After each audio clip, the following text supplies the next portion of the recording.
Bonjour tout le monde, j'espère que vous allez bien. Donc aujourd'hui on se retrouve pour une nouvelle vidéo et dans cette vidéo je vais vous parler pour moi du meilleur ETF pour un débutant qui souhaite commencer en bourse et qui n'a pas trop de connaissances et qui ne souhaite pas passer trop de temps pour la gestion de son portefeuille.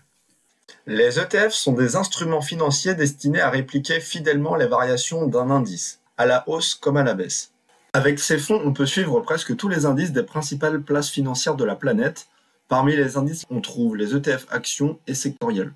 On peut par exemple suivre l'indice S&P 500 ou le CAC 40. Donc quand le CAC 40 monte de 10%, notre ETF CAC 40 monte également de 10% et pareil s'il va à la baisse. Les ETF ont beaucoup d'avantages. Parmi ces avantages, il y a par exemple la diversification, parce que lorsque vous achetez un ETF, vous achetez des centaines, voire des milliers de titres différents en une seule transaction. Cela permet de répartir instantanément les risques en utilisant les ETF. Par exemple, un investisseur peut rapidement et facilement construire un portefeuille qui couvre de nombreuses classes d'actifs et zones géographiques.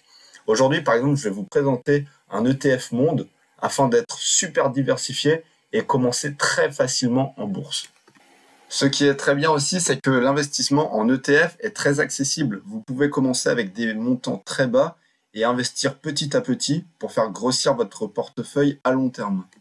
Investir avec un ETF, c'est aussi beaucoup plus facile parce que par exemple, si vous voulez investir dans le S&P 500, il faudrait acheter les 500 entreprises. Cela prendrait beaucoup de temps alors qu'avec un ETF, vous investissez une seule fois dans 500 entreprises en même temps, par exemple. De plus, lorsqu'une entreprise ne performe pas bien et sort de l'indice, l'ETF ajuste automatiquement la position, alors que si vous aviez les entreprises en portefeuille, il faudrait vendre quand ça performe moins, racheter ensuite une entreprise qui commence à prendre de l'envergure.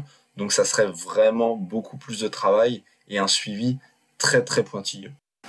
Donc maintenant que vous savez comment fonctionne un ETF, et quels sont les avantages de détenir un ETF, je vais aujourd'hui vous présenter l'ETF que j'apprécie particulièrement, c'est l'ETF Monde. Cet ETF est en plus éligible dans votre PEA. Donc le PEA, c'est un plan d'épargne en actions qui permet d'investir avec une fiscalité avantageuse par rapport à un compte titre. Par contre, c'est seulement éligible pour les Français. Donc ça tombe bien. Donc aujourd'hui, l'ETF que je vais vous présenter, c'est le Amundi MSCI World en euros. Il a pour ticker le CW8 et son code ISIN c'est LU 16 81 04 35 99. Sur cet ETF, il y a un gros encours. Il y a actuellement 2083 millions d'euros sur cet ETF. Cela réduit considérablement le risque que l'ETF ferme par l'émetteur. Sur cet ETF, il y a 0,38% de frais de gestion annuels. Ça reste très bas par rapport à un fonds géré par exemple par un professionnel qui prend en moyenne entre 2 et 3% de frais de gestion annuels. Donc concernant la répartition géographique de l'indice, les États-Unis pèsent pour 68% de l'indice, suivi par le Japon qui pèse pour 6% de l'indice, le Royaume-Uni 4%, le Canada 3% et la France 3%. Donc dans l'ETF Monde, il y a surtout des grandes capitalisations du monde entier, mis à part les pays émergents, la Chine et les BRICS qui ne sont pas dans l'indice. Alors maintenant, concernant les principales positions dans l'ETF World, il y a en première position Apple, qui correspond à 4,5% de l'indice, suivi de Microsoft avec 3,5%, Amazon avec 2%, et suivi de Google et Tesla qui représentent environ 1,20% de l'indice. Donc les 10 premières positions de l'ETF World représentent environ 17% de l'indice total. Concernant la répartition par secteur d'activité, on est aussi très diversifié. Il y a de la technologie à 21% dans le fond, suivi de la finance, des soins de santé. Depuis début 2013, la performance du CW8 est de 192,5%. Donc ça fait environ x 2,9 en moins de 9 ans. Donc c'est vraiment une performance remarquable.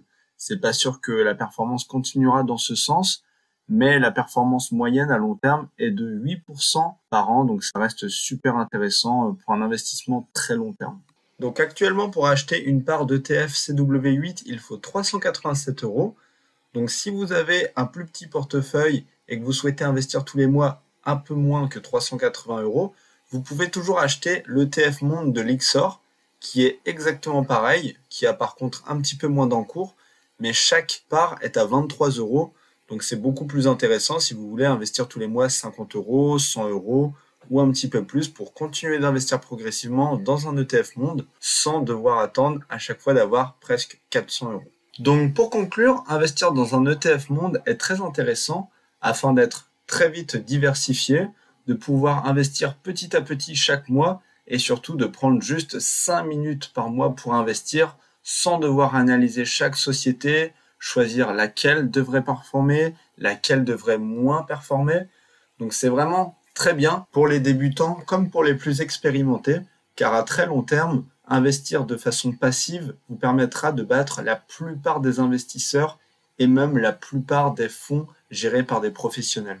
Si vous avez la moindre question, n'hésitez pas à laisser un petit commentaire et je me ferai le plaisir de vous répondre. J'espère que cette vidéo vous aura aidé. Et comme le disait Charles Schwab, le meilleur moment pour commencer à investir était hier, le deuxième meilleur moment est aujourd'hui et le pire des moments c'est d'attendre demain. Donc maintenant je compte sur vous et à très bientôt.